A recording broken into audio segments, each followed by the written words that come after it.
We'll read from Hare Krishna, everyone. Hope everyone is having a good Saturday morning. We will read from Canto 2, chapter 4, verse 13 this morning. So we'll just read the verse and we can take it from there. Your video is gone.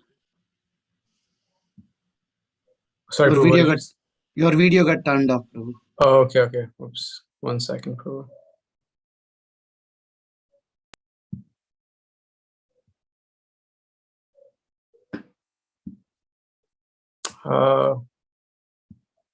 Is it back now, Prabhu? Yes, Prabhu. Okay. 1 second. I might have to use my phone to pull it up.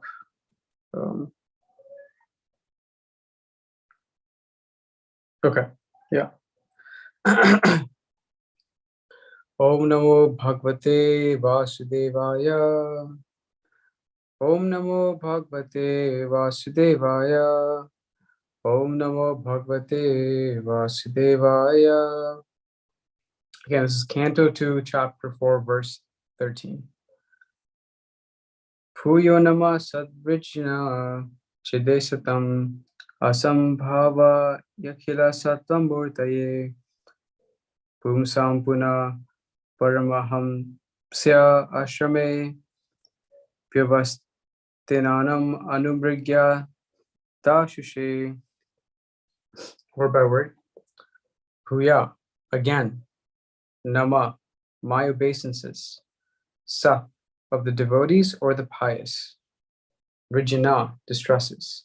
Chide, the liberator.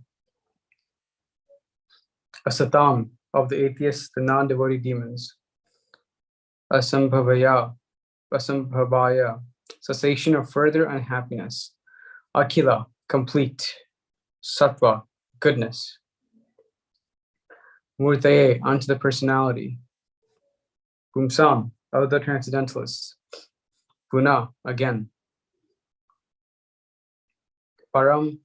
Paramhamsya, the high stage of spiritual perfection. Ashrame, in the status. Vyavastitanam, particularly situated. Anumrigya, the destination. Dasuse, one who delivers. Translation. I offer my respectful obeisances unto the form of complete existence and transcendence, who is the liberator of the pious devotees from all distresses and the destroyer of the further advances in atheistic temperament of the non-devotee demons. For the transcendentalists who are situated in the topmost spiritual perfection, he grants their specific destinations. One more time. Translation. I again offer my respectful obeisances unto the form of complete existence and transcendence, who is the liberator of the pious devotees from all distresses and the destroyer of the further advances in atheistic temperament of the non-devotee demons. For the transcendentalists who are situated in the topmost spiritual perfection, he grants their specific destinations. Purport by Srila Prabhupada. Lord Krishna is the complete form of all existence, both material and spiritual. Akhila means complete, or that which is not khila, inferior.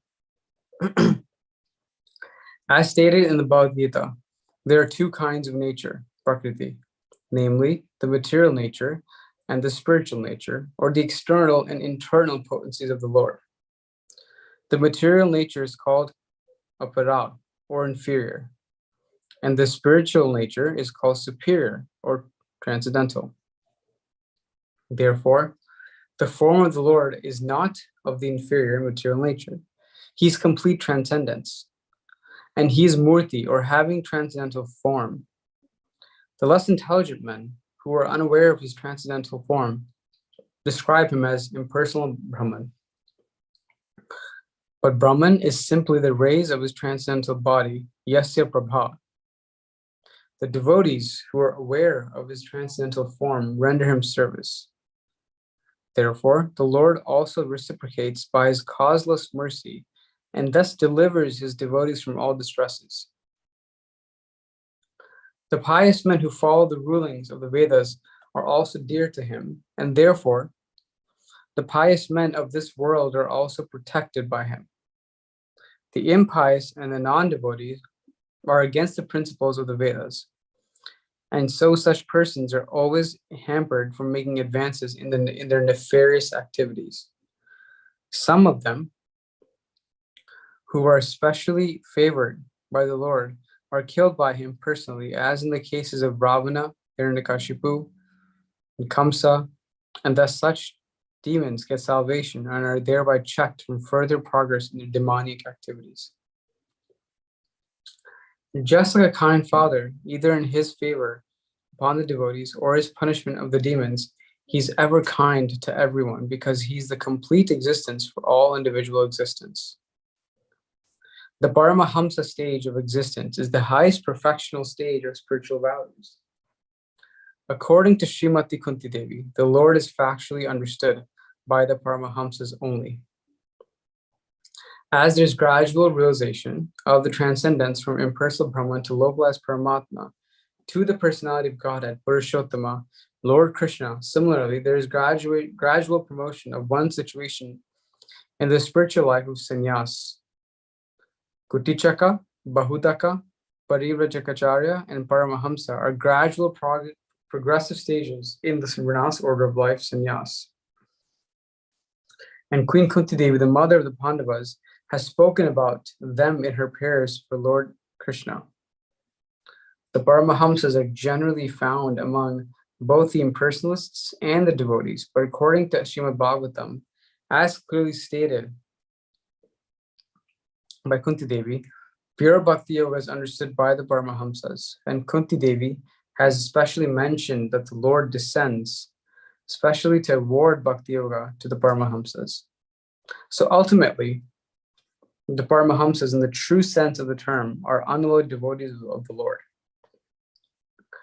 Srila Jiva Goswami has directly accepted that the highest destination is Bhakti Yoga, by which one accepts the transcendental loving service of the Lord. Those who accept the path of Bhakti Yoga are the factual Paramahamsas. Since the Lord is very kind to everyone, the impersonalists who accept Bhakti as the means of merging in the existence of the Lord in his impersonal Brahmajyoti are also awarded their desired destination. In the Bhagavad Gita, he has assured everyone, Ye yatha mam prapadyante. According to Srila Vishwanath Chakravarti, there are two classes of Paramahamsas, namely the Brahmanandis, impersonalists, and the Premanandis, devotees. And both are awarded their desired destinations, although the Premanandis are more fortunate than the Brahmanandis. Both the Brahmanandis and the Premanandis are transcendentalists, and they have nothing to do with the inferior material nature full of existential mysteries of life. Okay, so that was the verse again, Canto 2, Chapter 4, verse 13. So it's a nice verse. A lot of points are actually packed into it. Before we dive deep into the verse, just some context about this chapter. So this chapter is entitled The Process of Creation. That's what this chapter is. I particularly find chapters that speak about the process of creation. This is not the only one. There's more in the Bhagavatam where this topic is being discussed. It's actually a very complex topic. It's not just the Big Bang and the galaxies appeared. It's actually very complex in how this whole takes place. So it takes multiple times for me at least to even understand what's going on in these chapters. But for some context, up till now, Maharaj Parikshit has been hearing from Sukadeva Goswami about the truth of the self. right? So he asked those fundamental questions, and Sukadeva Goswami started to address them. And of course, he'll continue hearing. Maharaj Parikshit will continue hearing from Sukadeva Goswami. But ultimately, what does Parikshit Maharaj do? He hears all this, applies his full concentration on Krishna, because he can do that. And as a result of that, Maharaj Parikshit's attraction for Krishna is strengthened, right? It's and so strong that he was able to give up his affection for his own body, wife, children, the palace, the treasury, and the kingdom, and he goes forward in his bhakti. He completely renounces all fruitive activities, any economic development, sense gratification. He's convinced after hearing from Sukadeva Goswami. So that's what ends up happening. But even up till now, from what he's heard, he's absorbing all this. But as you've noticed, he asks many follow-up questions, which is what devotees should do.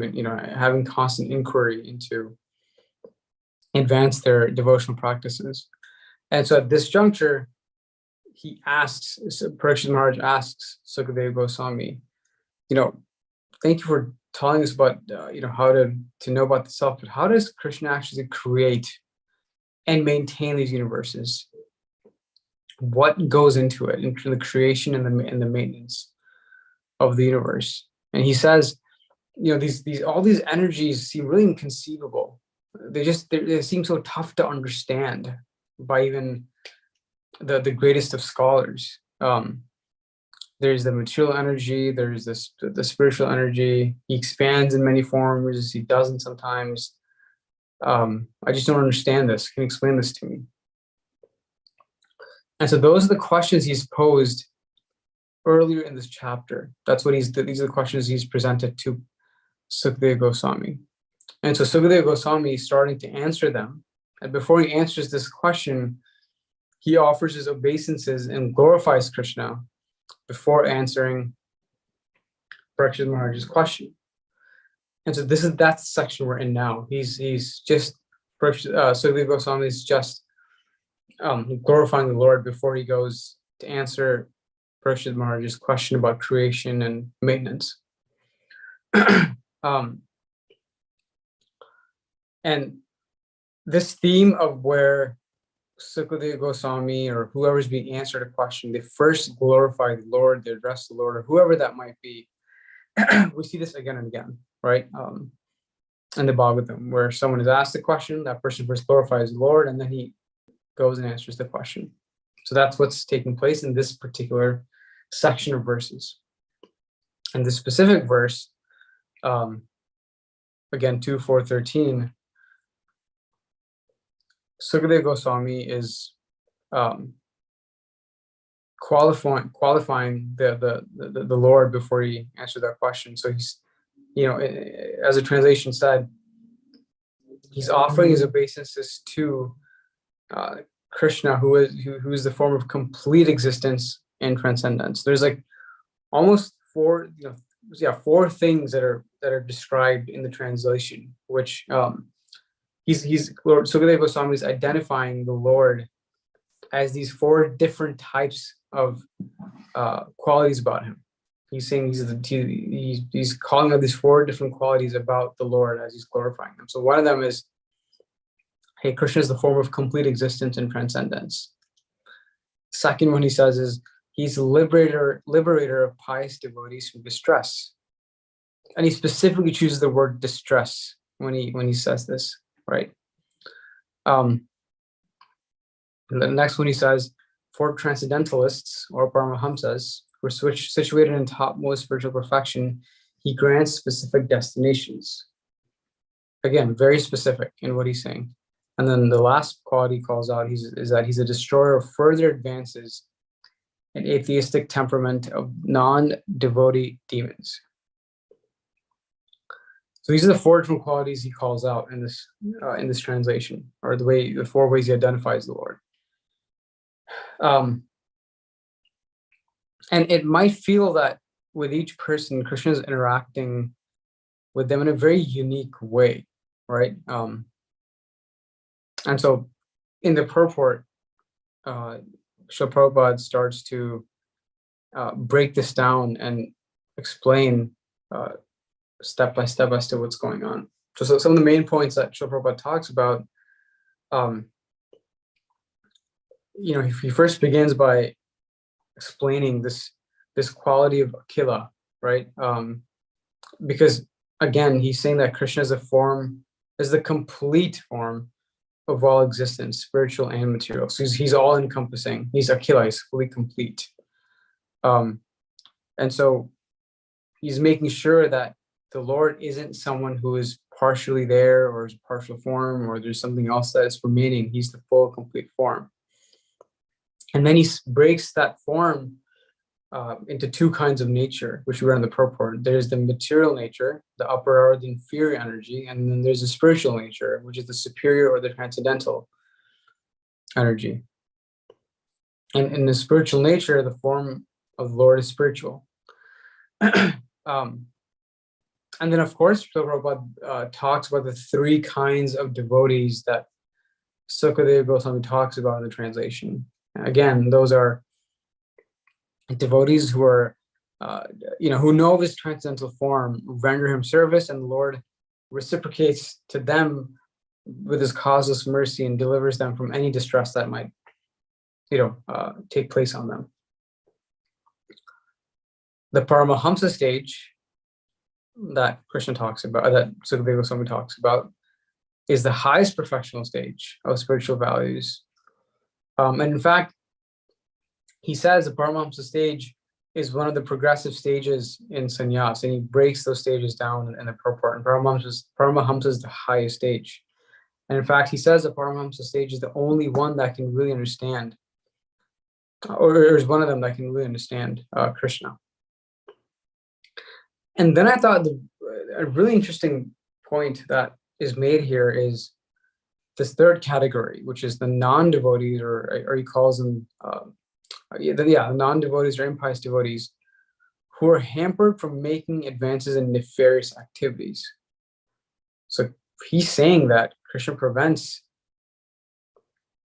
these, non-devotees or atheistic demons from making further progress in their nefarious activities. And when I first read this, I was actually a bit puzzled. And the purport and sort of translation, when I read this, raised two questions, or questions that someone might ask, which is, the first question here is, why is Krishna behaving differently for each type of person?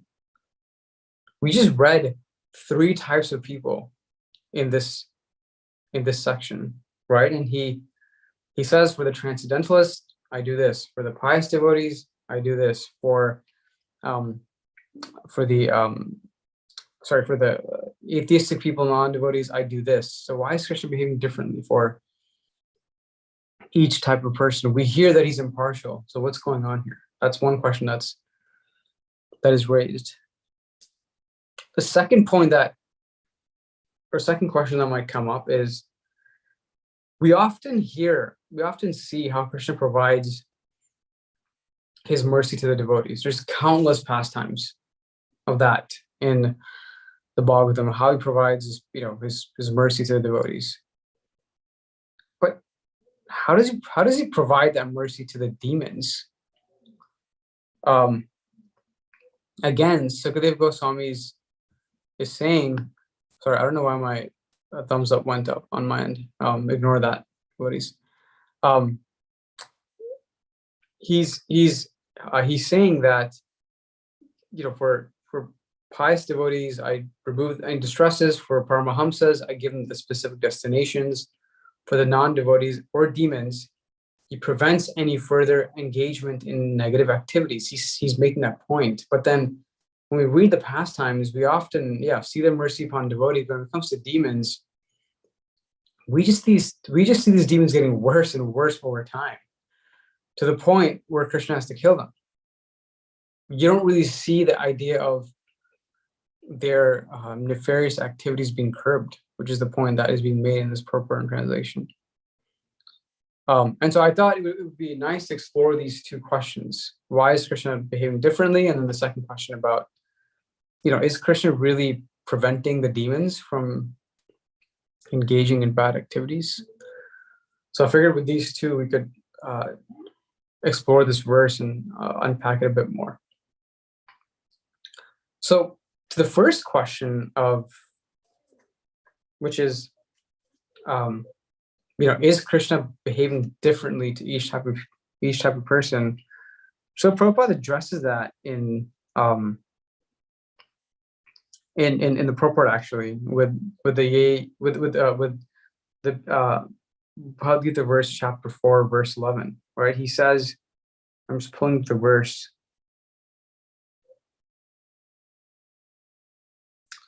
The verse is right. Ye yathamam prapadyante tam sathaiva bhajamyaham mama vart manuvartante manusya partha sarvashaha. The translation: as all surrender unto me, I reward them accordingly.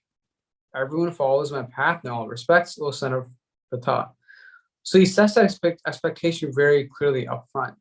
As people approach me or surrender me, I reward them accordingly. So when pious devotees are coming to the Lord or praying to him, he's removing their obstacles or distresses along their way, right? And same with the Paramahamsas, and same with the non-devotees. He's accordingly interacting with them. So he sets that expectation in this verse. That's why there is a different approach in how he's acting. However, from Krishna's point of view, he's actually acting equal with everyone. It's how we perceive all this to take place. When there's loving service to Krishna, he shows special mercy to all his devotees. Maharaj Parikshit, for example, was well educated in religion. He learned everything about spiritual knowledge. He's at the stage of perfection. He wants this descending mercy from Sukadeva Goswami. And so Krishna's kindness is shown. He grants him the specific destination. He's a Paramahamsa at the end of the day. But Krishna's kindness is actually shown to the pious souls and the non-devotees. From Krishna's point of view, he's actually equal to both. It's how we see it and how we perceive it. It seems different. But from Krishna's perspective, it's actually equal in how he's interacting with all these types of devotees we've read about. So I just wanted to briefly address that first question that I raised from reading this section. Now, the second question of where Sukadeva Goswami is making this claim that even for non-devotees, Krishna, he prevents them from engaging in the more nefarious activities. I wanted to explore that a bit more. And so actually, in the seventh canto, Parikshit Maharaj asks more about this question. He raises this question. He says, in the seventh canto, he says, is the Lord really impartial? Is he actually benefiting the non-devotees? Because I don't see it that way. That's Prabhu Maharaj says that in the seventh canto. And the seventh canto is actually interesting because it's talking about the entire canto is talking about two opposing natures, two very opposing svabhavas, Prahlad Maharaj and Hiranyakashipu. They have complete opposite qualities. And so he, in one sense, the seventh canto talks about how to develop good qualities like Prahlad Maharaj and how to avoid bad qualities like Hiranyakashipu. Those are two different personalities that are being talked about in that canto. Someone like Prahlad Maharaj represents dedication, tolerance, humility, confidence. And then Hiranyakashipu is in the complete other part of the spectrum, complete opposite part of the spectrum. And so Parikshit Maharaj, listens about these two, and he asks, is Krishna really helping Hiranyakashipu? Is he really impartial? Is this what you just said to Goswami in this verse? Is this actually true? Is he actually preventing the demons from engaging in nefarious activities. So he asked this question in the seventh canto. And Krishna says, he doesn't take sides, but Parikshit Maharaj asks, how come the demons are always losing? And we always see that the demigods are winning. Like, I don't agree with this. What's sort of going on here? And if you take this question and you think about it in the practical sense in our day-to-day life, even for a second, we may not see direct Hiranyakashipus in life, but there are sort of people that are always winning in what they do and at their work and their personal life or whatever that might be. And there's people that are the atheists, or that are struggling, and then they do struggle in their happiness or in their ultimate journey to find Krishna. So we even see this sort of take place in front of our eyes, right? We see the demons that continue struggling, and people that are approaching Krishna to somewhat progress in their life. So it's a very, very interesting question that he asks that might help us even think about how we see our day-to-day world. So Sukadeva Goswami answers by establishing a key concept here. I'm just going to say.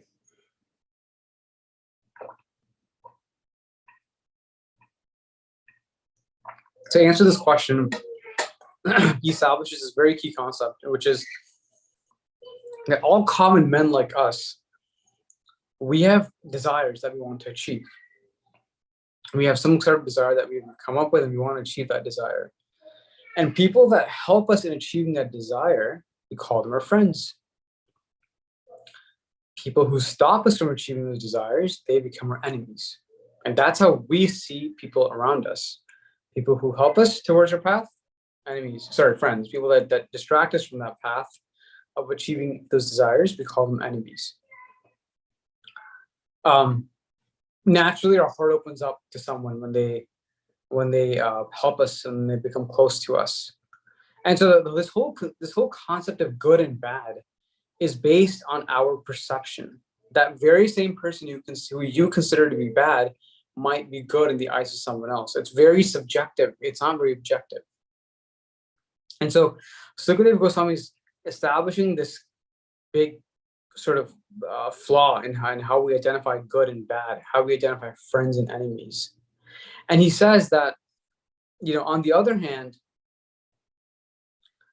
when someone doesn't have any agenda to achieve something, they have nothing to achieve in general, they have no agenda, they see everyone as the resting place of Paramatma. So when you're in love with something, you see everything around it in relation to that person. For example, if your kid's shoes or toys are lying around the house, but the kid is gone to school, they're not actually at home, you immediately think of the kid. You don't think of the shoe, or the shoe doesn't have its value. It's related to the kid, and that's why there's some emotion attached to it, not to the shoe itself, but to the kid. And so when Krishna is that loving object of yours, you see everything in relation to him. And that is the only thing you love, and there's no agenda or desire besides that. Everything in relation to him is good. Basically, you see everything as a moving temple. You see all the bodies as a moving temple. And so this concept of good or bad changes when your loving object is Krishna, right? You have no desire to achieve something, so there's no friend or enemy like concept happening here. So Sukadeva Goswami establishes this very fundamental concept that the good and bad is all perception based. It's not objective. It's always subjective. And he raises that as a very important foundation in answering this question of why the demons always losing, and why the demigods always winning. And he says that, look, that the Supreme Lord is not influenced by the good or bad. Krishna doesn't see the good or bad. In fact, he says Krishna has a conception of good or bad or friend or enemy at the root of it. So Parikshit Maharaj hears this explanation, and he he's like, okay, I kind of get it, but he asks more, like, can you elaborate on this fundamental question I'm asking? Can you tell me more about it? And so then Sukadeva Goswami takes another attempt to answer this question of are demons actually getting help from Krishna? He takes a second attempt, and so then Sukadeva Goswami says, look, there are three modes of material nature that we all know about. Goodness, passion, ignorance. But he says, look, all three of those modes are not prominent at the same time. It's not like all three modes are equally at the top. There's always one mode that is pushing the others down. There's always one mode that's prominent most of the time. And so he says that the sattva mode, the goodness mode, it stays for a long time, naturally, because it's more stable. And so the brahmanas are in that mode, and therefore because that mode stays there, the brahmanas win. They're prominent, and the demigods win because that mode is prominent at times. So when the sattva mode is prominent, then the demigods win, and when rajas is prominent, the mode of passion, then the demons win. But what happens is that it's a very unsteady mode. So the mode of passion becomes prominent, the demons win, victory happens, but then immediately there's a fall down, and there's tamas, and that victory goes away. So Sukadeva Goswami says that it's nothing to do with Krishna taking sides of the demons. It's just that by nature, demons are always in the mode of passion or ignorance, and those modes are not very prominent for a long time because those modes are unstable and they fall down, and the sattva mode takes over, and so the demigods are back on the top.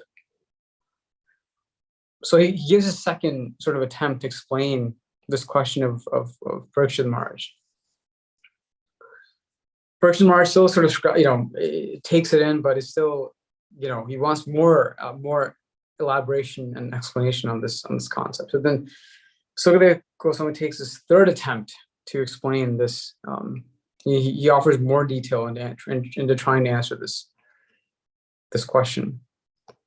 And so he starts describing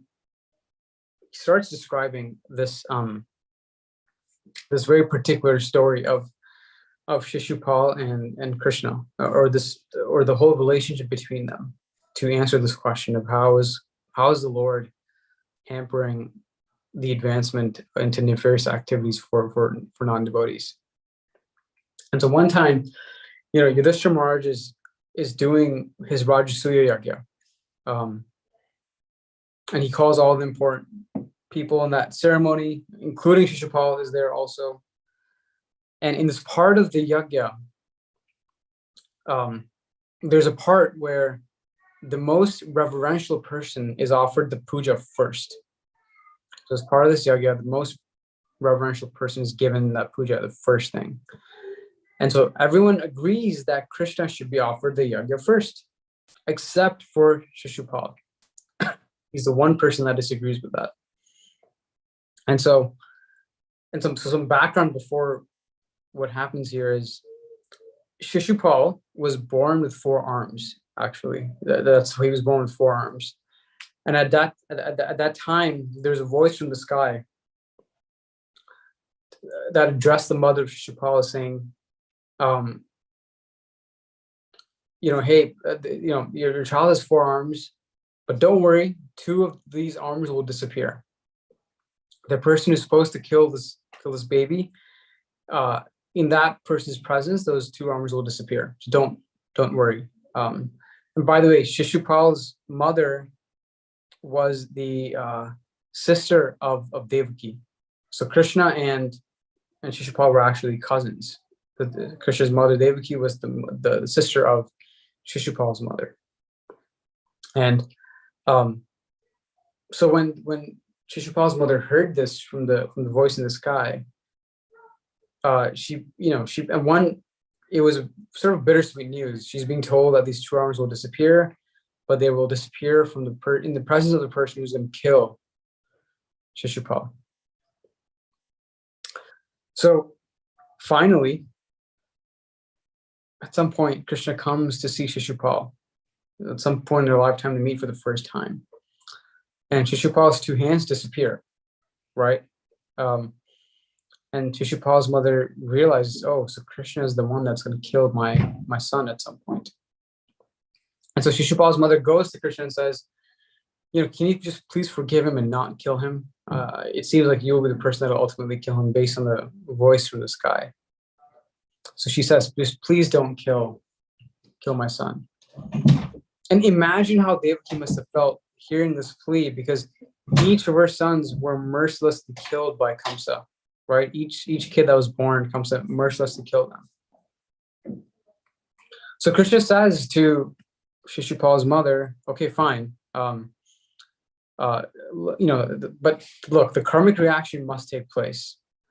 But because the mother asked me something to do, I have to respect both sides. So Krishna says to his mother, as long as Shishupal offends me, Krishna, nothing will happen. But the moment he criticizes non-devotees, the Sudarshan Chakra will leave my hand at that point. And so the mother agrees to this and says, okay, fine. I will make sure that Shishupal never criticizes any devotee. That will not take place. But the reality is that this whole time, Shishupal grew up knowing that Krishna will be his killer. So naturally, Shishupal didn't have a great regard for Krishna, and therefore he committed many, many offenses against Krishna. To top it off, Rukmini is about to marry Shishupal, and at the last minute, Krishna comes and takes away Rukmini, right? And this makes Shishupal even more mad in all of this. So Shishupal has a long list of things where Krishna went wrong, and he in fact goes to recite 100 offenses against Krishna. Krishna tolerates it. He's not killed. He tolerates all the offenses that are taking place. But Shishupal offends a devotee, and that devotee is Sahadev, by the way. And immediately, the moment he offends a devotee, Krishna releases his Sudarshan Chakra, which kills Shishupal. And that killing takes place at this Rajasuya Yagya, where Yudhishthira Maharaj is starting the Yagya. And when he kills Shishupal, not a drop of blood falls. Because if a blood drop falls in the Yagya arena, the whole yagya has to be moved elsewhere. So Krishna was respecting this etiquette of, this whole yagya was prepared, the place must be clean, so no drop of blood will fall. And Shishupal is killed. And then when Shishupal is killed, the Atma enters into the lotus feet of Krishna. Same thing happened with Jarasandha. When Jarasandha was killed, he was liberated. He went back to Krishna. And so Yudhishthira Maharaj sees this killing of Shishupal at this Rajasuya Yagya, and he asks, why did this just happen? Why did Shishupal committed so many offenses? He was such a wretched person. Why did he just go to Krishna? I don't understand this. And he asks this question to Narada Muni, and Narada Muni says that the Lord doesn't see your intention. He sees how absorbed you are. He saw how absorbed the gopis were, right, into Krishna. And so whether someone loves Krishna like the love of gopis or is just absorbed, Krishna is ready to give them the benefit of the doubt. So Narada Muni says, look, even though Shishupal committed all these offenses to Krishna, Krishna actually saw them as glories indirectly. Some of the offenses that Shishupal says about Krishna are, Krishna, you have like 4 parents or 5 parents. Who are you? You have Devaki, Yashoda, Vasudeva, Nanda. Whose kid are you? But actually, it's glorified. He had such amazing parents. 4 different entities that were such nice, respected devotees. It's seen as a glory, actually. Another offense Shishupal makes is, Krishna, no one can approach you. It's so hard to come near you. And Krishna says in the Bhagavad Gita, it's hard to, it's hard to fully focus on me, right? And so Krishna says, yes, I agree with that. And then Shishupal says, the third offense he makes is, Krishna, where do you live? Are you in Dwarka? Are you in Vrindavan? Are you elsewhere? And again, even this is seen as glory because Krishna is everywhere. He's omniscient. And so Narada Muni says that actually when Shishupal was making these offenses, these were seen as glories. And so Krishna gave Shishupal the benefit of the doubt, and Shishupal was liberated because of that. And so the point is being made here is that Krishna is so eager to actually give the benefit of the doubt. Even though Shishupal was sort of this wretched personality, Krishna was just constantly seeing the good in that happening. He was seeing this benefit of the doubt. He was giving the benefit of the doubt to him. And so you can just imagine how much more we can benefit if we pray with intention. At which point Krishna is ready to become a watchman or a hero or a charioteer like he was for the Pandavas. And so I thought, this question or this statement that Sukadeva Goswami is making about the Lord hampering any advancement in nefarious activities is sort of understood when you read this pastime of Shishupal and Krishna, or when you hear about Jarasandha and Krishna, or when you hear about how the modes of material nature act and why the demons are losing and why the demigods are winning. He gives a very thorough explanation of why it's working the way it is. And if you unpack this Shishupal and Krishna pastime, Krishna didn't kill Shishupal because he criticized Krishna. He killed Shishupal because he criticized the devotee. That's a promise he has to live up to. It's one of the 10 offenses even. Krishna gives Shishupal countless chances to change. Krishna liberates him. Most importantly, Krishna gives him his personal association. It's not that Krishna stops associating with Shishupal. He gives his personal association to make sure Shishupal doesn't become even worse, for example. One of the last points I'll make is it's difficult to see Krishna's mercy in our lives and how he's removing distress, as the verse says, or how he's helping the Paramahamsas, or how he's helping the non-devotees. We don't have the intelligence or the eyes to necessarily interpret, in this situation Krishna was removing distress, but in this situation Krishna was actually further stopping of the going into the negative side. It's hard for us to see that, but in reality Krishna is doing that. And so if we spend our time trying to understand, did Krishna really remove this distress? Did Krishna really prevent Ravana from getting worse? It's tough. We can only take these pastimes to understand how Krishna is acting. And we have to take that promise and really understand that Bhagavad Gita chapter 4 verse 11 verse 4.11 verse, where he talks about he just rewards accordingly in how we surrender to him. So I just wanted to make that one practical consideration, that it's actually inconceivable for us to understand exactly how Krishna's where the mercy is, and maybe how in what form the mercy is coming into. From a practical perspective, something to think about is that there are demons in our day-to-day life, in different, whether it's in politics or work or amongst the different places we go to. But we should be grateful in how Krishna is helping remove distresses along our way. And then we should try to, express our gratitude to Krishna for that. And also express gratitude to Krishna for helping check the demons and further going the wrong path. So I'll stop here, and if other devotees would like to add anything, please do. If there's any comments or things that I might have missed. Otherwise, I'll pause here for any comments. Hare Krishna, everyone. Hare Krishna, Prabhu, please accept my humble obeisances. All glories to Guru Maharaj, Srila Prabhupada. Very wonderful class, Prabhu. I very much liked how you analyzed Shishupal's case and how Krishna checks the demoniac from further advancing in their nefarious activities. Thank you, Mataji. Thank you.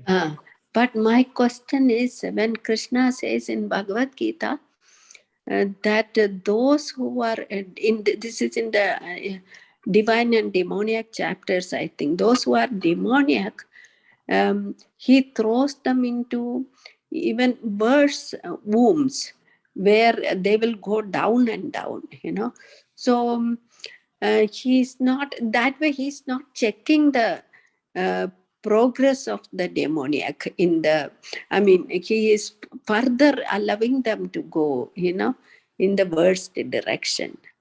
How do we, Yeah. Yeah, it's a good point you bring up, Mataji.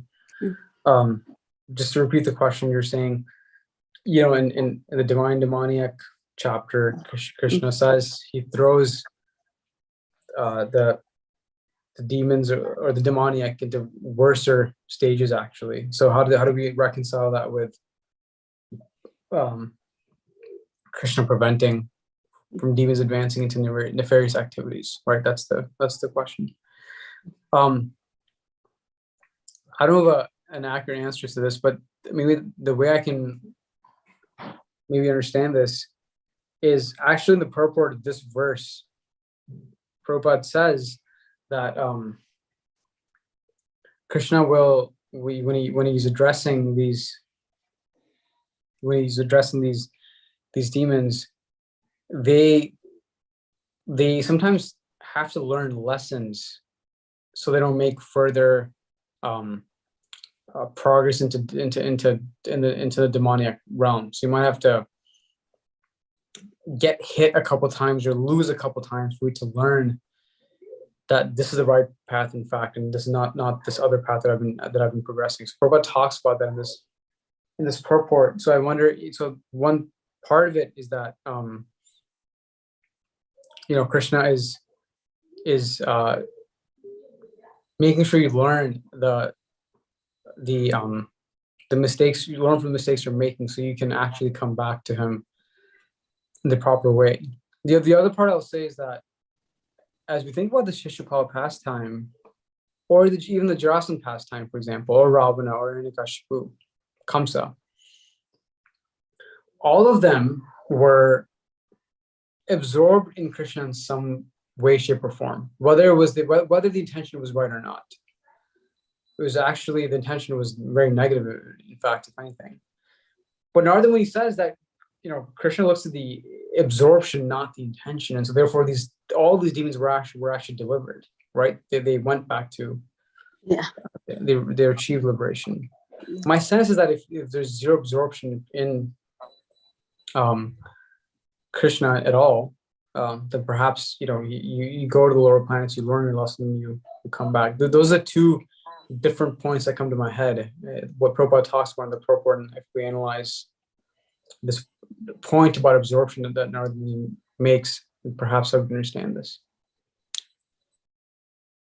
That's good.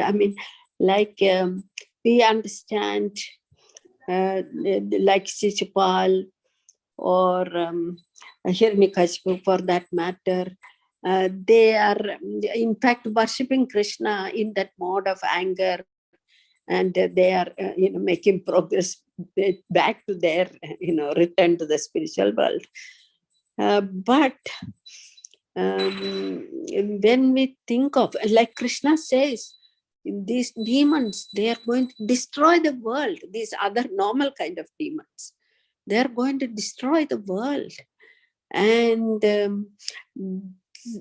those kind of demons, that is what I am kind of, as you said, they also, that is very, I don't see Krishna checking them. They, in fact, all these facilities are given to the humans, like the atomic energy and all the technological advancement, which is destroying the world and inflicting enormous pain onto humanity. And then I feel little bit wonder. But anyway, as you said, each soul has to reach a point of return, I guess. Yeah? Going down, and then finally there may be, after all this, there's a point of return, perhaps. That's what I would. Yeah, the one thing I'll also mention, I mean, this interesting point about, personalities are being given atomic bombs and weapons, and we see this destruction happening today. There's an aspect of karma also playing in all of this, where the people that are receiving the pain are receiving because of their karma, or, I mean, just think how powerful Hiranyakashipu became, the amount of power he was given, or Ravana, for example. They were flooded with power to a point where it was unmanageable. But in some scenarios, the people that were getting that pain were not just receiving it because, I believe, Ravana or Hiranyakashipu were powerful, but because also it was in their karma to receive that pain, to some degree. But yeah, there's almost two types of demons: the ones that were somehow absorbed in Krishna, and the ones that were just completely demoniac and were even pushed further down until they really have to learn their lesson and have a turning point.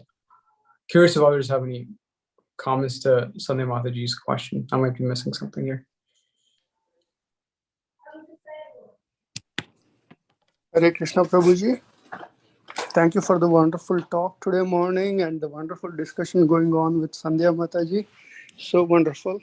You mentioned something which raised the curiosity in me. So, you said Shishupal actually offends Sahadev. Could you give us the backstory behind it? Thank you, Prabhuji. Yeah, I don't know the exact offense he makes to Sahadev. It's on the battlefield. They're about to fight, and he finds this very particular flaw with Sahadev. I don't recall what exact flaw was. And in fact, the point that's made is, Sahadev wasn't a. If you read the Mahabharata, or if you read all parts of it, you don't really hear much of Nakul and Sahadev, right? You hear about the other three brothers mostly. But even then, when Shishupal makes this offense about Sahadev, Krishna doesn't take it, and he pulls the trigger on him. So the offense was taking place on the battlefield. As opposed to what the exact offense Shishupal made isn't specified actually. But yeah, in the context it was brought up was that any devotee could be any devotee, whether it's someone like Sudhishra Maharaj or Sahadev. Krishna doesn't take it, and he pulls the trigger. And I think it's described as like 101st offense that Shishupal makes. The first 100 offenses were all against Krishna. The 101st offense was against a devotee, and boom, he that's it. He pulls the trigger on it. That's the context I have for this. Okay, Prabhuji. Thank you so much. Thank you, Prabhu. It was a very wonderful class, very in-depth. Thank you very much. Thank you, Mataji. Anything else?